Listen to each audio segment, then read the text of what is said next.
ఇలా డబ్బులు వేసి మ్యాజిక్ చేసినాడు చూద్దాం. వాడు వచ్చి తీసుకుంటాడు మంచిగా. పిచ్చి లేచిందా గిట్టి చేస్తుంది ఆగమాగం.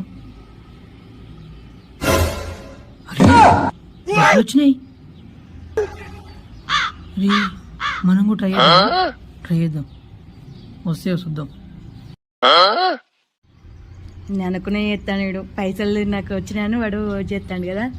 గట్టే బుక్ అంటే తింగరదవా. ఇలా నీళ్ళు పోసి పెడతా. నీళ్ళు పోసి అని మెల్లగా మెట్లకి వెళ్ళిపోతాం. అమ్మో ఇటుకెళ్ళి పోతాం. ఇట్టాడిదేదో అవుద్దని అన్నిసార్లు అడిగారు. ఎక్కడికి వెళ్తున్నావు అని. మీకు అసలు ఏం రైట్స్ ఉన్నాయండి మమ్మల్ని ఇడికి తీసుకొచ్చి చంపడానికి? మంచిగా ఏందా పైసలు దొరికినాయి అనుకున్నావు కదా. కానీ అందులో నేనేసి దులిపినరా ఎదవా. గట్టిగా బుక్ అయినావు.